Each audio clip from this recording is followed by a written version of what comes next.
Welcome to the Path to Mindset Mastery. My name is Brad Bizjack. I'm a mindset strategist and coach, inspirational speaker, and creator of Appreciation Academy. And I help online business owners break through all the negative self-talk holding you back from your dreams so you can finally see the success that you deserve. And I'm curious, if you could use one word to share how you view your business, what would that one word be? What would it be for you? Because when I ask this question, want to know what some of the most common answers I get are?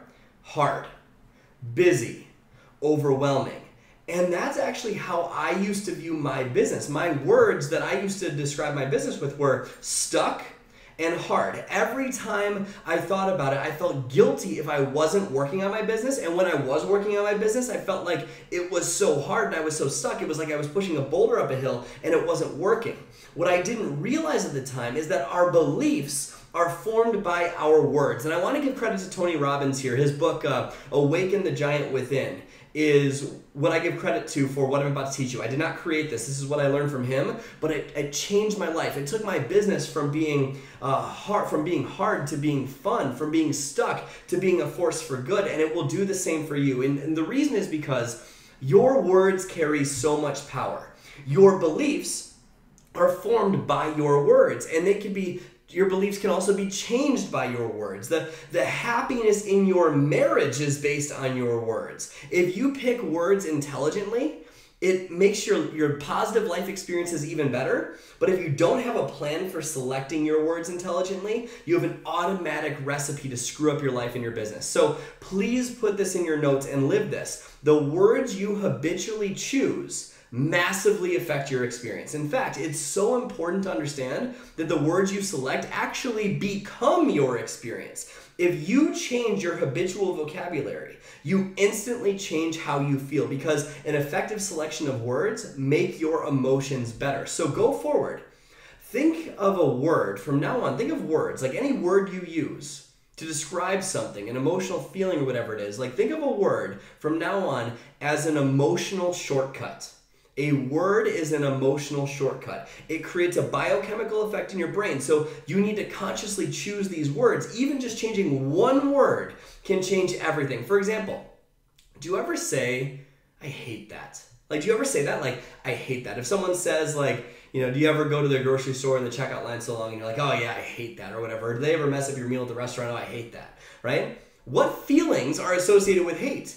Is it a heavy emotion or a light emotion? It's a heavy emotion. Does it evoke positivity and a solution or negativity and friction? Obviously, you already know, and it's a habit to say that, right? I hate that. Meaning, when you're in a conversation with someone, like, doesn't it come out automatic? It's habitual to say that, but we need to catch it. We need to catch it. So what if instead of saying, I hate that, instead you say, I'd prefer something else? I'd prefer not to wait in line that long. I'd prefer if my food was cooked a little better. Instead of saying that movie sucks, you can say, it wasn't my favorite.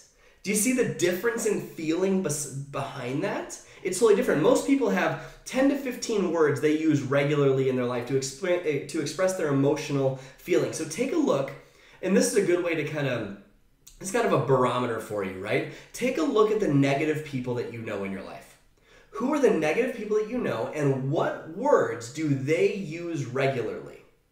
Like, think about it.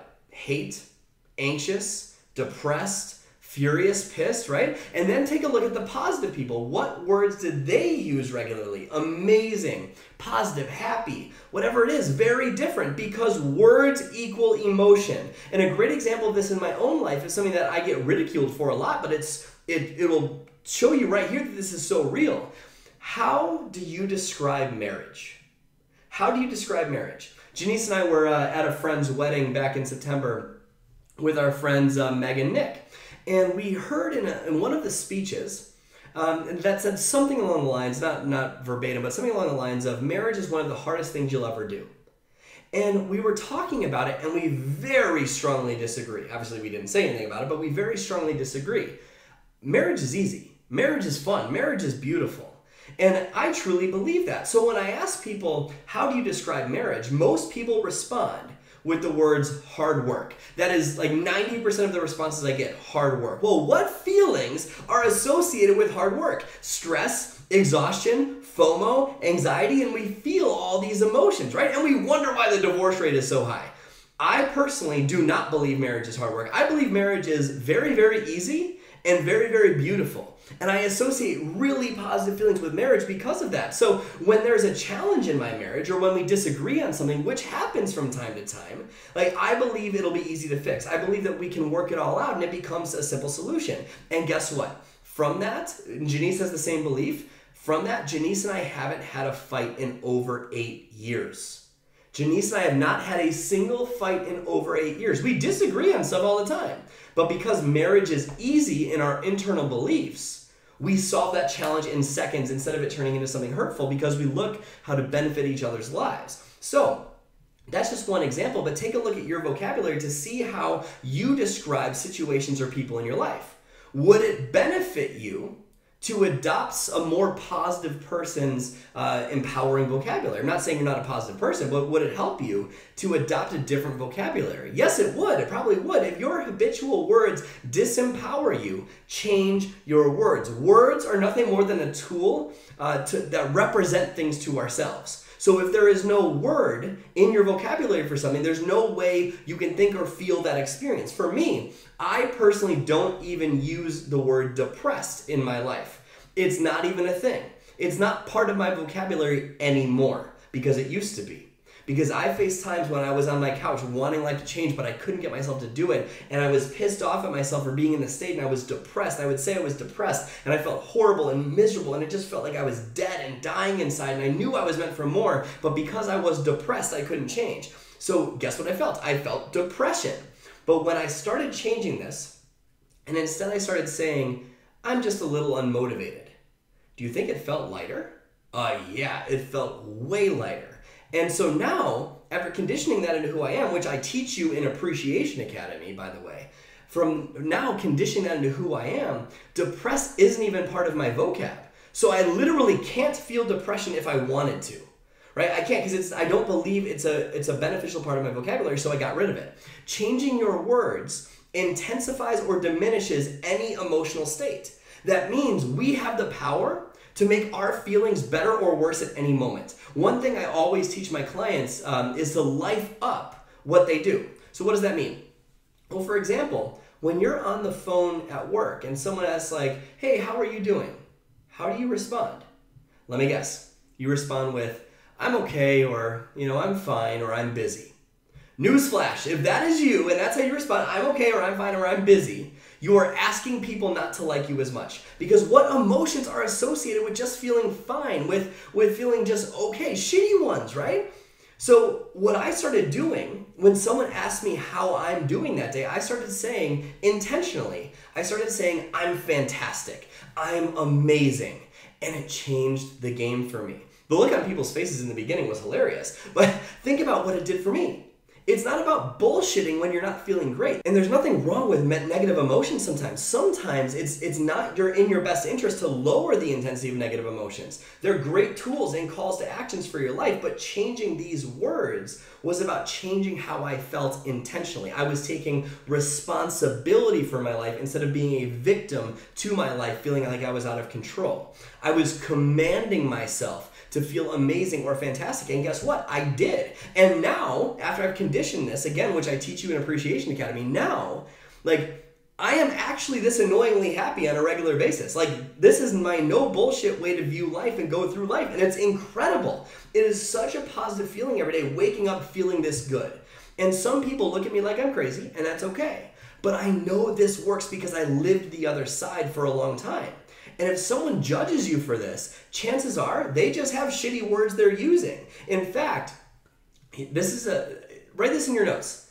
You won't be negatively perceived for being positive from anyone who has a superior vocabulary than you. You won't be perceived for being positive. You won't be perceived negatively for being positive from anyone who has a superior vocabulary than you.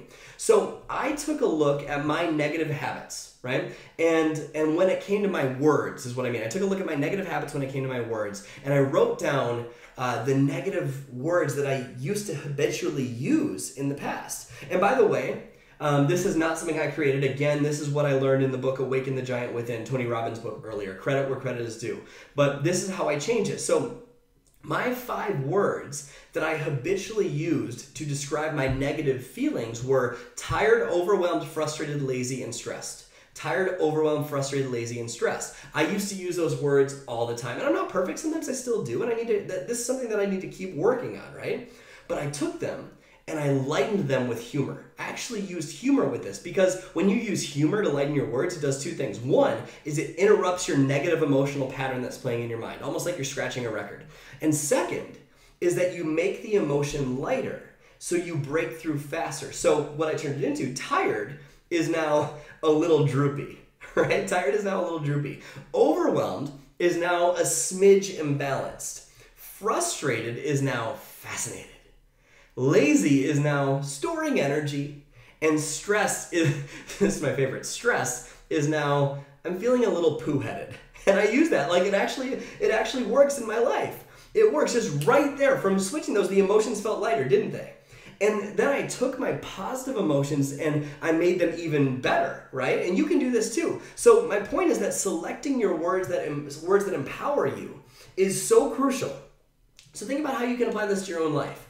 If someone tells you that they're so annoyed, you can use this skill to lower their intensity of the emotion for them. If someone tells you that they're depressed, you can ask them, are you depressed or are you deeply hurt? Are you depressed or are you a little sad because things haven't been going your way? Or are you depressed or are you just feeling a little helpless? You can change someone's life with this. I do it on a day-to-day basis and you can too. You will change people's lives if you switch their words around. If you're trying to lose weight, are you starving or are you a smidge hungry?